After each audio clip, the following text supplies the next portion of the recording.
So let's talk about something that feels like a warm hug from an entire continent: Ubuntu. It's a word you hear a lot, especially in Southern Africa. But what does it actually mean? Think of it as the ultimate philosophy of togetherness. It's this beautiful idea that you can't be a person all by yourself. You need other people. Your humanity is not just yours, it's shared. It's tied up with everyone else's humanity. It's the opposite of that every man for himself vibe you sometimes get. Instead, it's I am because we are. It's the belief that our lives are all connected, like threads in a giant, beautiful tapestry. This isn't some complicated, abstract theory you need a PhD to understand. It's something you live. It's in the way people greet each other, the way they share food, and the way a community comes together when someone is in trouble. Imagine your neighbor's car breaks down. Ubuntu is not just feeling sorry for them. It's getting out there, helping them push it to the side of the road, and maybe even offering them a ride to work. It's the instinctive understanding that their problem is, in a small way, your problem too, because you are part of the same community. It's a philosophy that breathes in everyday actions. At its core, Ubuntu is about compassion, empathy, and respect. It teaches that your well-being is directly linked to the well-being of those around you. You can't truly be happy if your neighbor is suffering. It's a radical idea in a world that often celebrates individual success above all else. Think about it. We're often told to climb the ladder, even if it means stepping on a few fingers on the way up. Ubuntu flips that script entirely. It says the ladder doesn't matter if you're the only one at the top. The real goal is to lift the entire community up together. So when you break it down, Ubuntu is more than just a word. It's a worldview, a moral compass, and a way of life. It's the heartbeat of many African philosophies, reminding us that we are not islands. We are all part of a larger human family. This simple yet profound idea has shaped societies for centuries. It's the invisible glue that holds communities together, fostering a sense of belonging and mutual responsibility. It's the reason why a stranger might call you brother or sister on the street, because in the spirit of Ubuntu, you are. There's a famous African proverb, "It takes a village to raise a child." This is basically Ubuntu in a nutshell. In many Western cultures, the focus is heavily on the individual. It's about personal achievement, personal freedom, and standing on your own 2 feet. You're encouraged to be independent and self-sufficient. Now, there's nothing wrong with that, but Ubuntu offers a different perspective. It suggests that a person becomes a person other people. Your identity isn't something you create in a vacuum. It's shaped, polished, and given meaning by your interactions with your family, your neighbors, and your community. Think about how this plays out. In a community guided by Ubuntu, a child doesn't just have parents. They have a whole network of aunts, uncles, and elders looking out for them.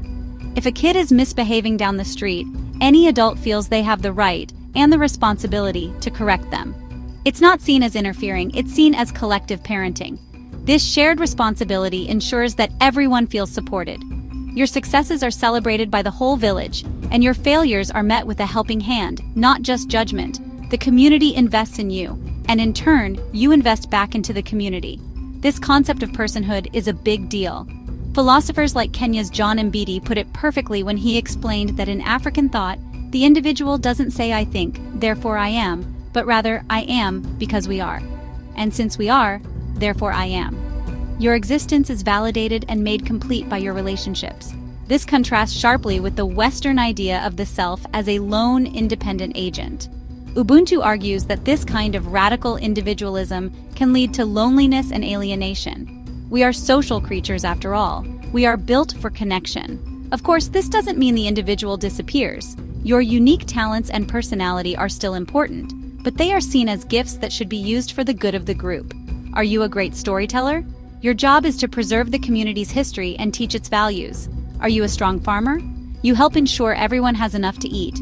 Your personal identity finds its ultimate expression in how you contribute to the collective well-being. It's a beautiful dance between the self and the community, where one strengthens the other in a continuous, life-affirming cycle.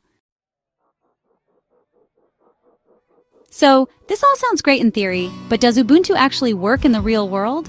Absolutely. It's not just an old-fashioned idea, it's being applied in some very modern and powerful ways. Take South Africa's Truth and Reconciliation Commission after apartheid. The whole process was guided by the spirit of Ubuntu. Instead of seeking revenge, the goal was restorative justice. It was about bringing victims and perpetrators together to share their stories, to seek and grant forgiveness, and to find a way to heal the nation as a whole. It was a massive nationwide therapy session built on the idea that acknowledging our shared humanity is the only way to move forward. This philosophy is also making its way into the business world. Some companies are adopting an Ubuntu-style leadership. What does that look like? It means a CEO who sees their employees not as cogs in a machine, but as fellow human beings. It means fostering collaboration over cutthroat competition. It's about creating a workplace where everyone feels respected, valued, and connected to a common purpose. The idea is that a happy, supportive team is a more productive and innovative team. It's not just about profit, it's about creating a business that contributes positively to society. Education is another area where Ubuntu is having a huge impact. In an Ubuntu-inspired classroom, the focus isn't just on individual grades and test scores. The teacher works to create a sense of community where students learn to support each other. Group projects are not just exercises, they are opportunities to practice collaboration, empathy, and mutual respect. The smarter kids are encouraged to help those who are struggling, not to show off, but because the success of the group depends on everyone understanding the material. It's about teaching kids to be not just good students, but good people. However, it's not always a perfect system. Critics point out that in some traditional contexts, the intense focus on the community can sometimes stifle individuality or be used to enforce rigid social norms, especially around gender roles. Modernizing Ubuntu means finding a balance, celebrating the community without erasing the individual's right to be different. The challenge is to adapt this ancient wisdom for our complex, globalized world. It's about taking the core principles of compassion and interconnectedness and applying them in ways that are inclusive and fair for everyone. Let's be honest, the world can feel pretty divided these days. We're scrolling through our phones, sitting in our own little bubbles, and it's easy to feel disconnected. We argue online with strangers, we build walls, and we forget how much we have in common. This is exactly why the message of Ubuntu, "I am because we are," is more important than ever. It's a powerful antidote to the loneliness and polarization of modern life. It's a reminder from African philosophy that our strength doesn't come from standing alone, but from standing together. Think about the biggest challenges we face today: climate change, pandemics, economic inequality. None of these can be solved by one person or one country acting alone. They require a massive, coordinated global effort. They require us to think like a global community. This is Ubuntu on a planetary scale. It's the understanding that a problem anywhere is a threat to people everywhere. We need to embrace the idea that our survival and prosperity are linked. We need to act with the knowledge that we are all in this together, sharing one fragile home. Famous African thinkers have been talking about this for a long time. Desmond Tutu, the archbishop who was a moral giant, often spoke of Ubuntu as the essence of being human.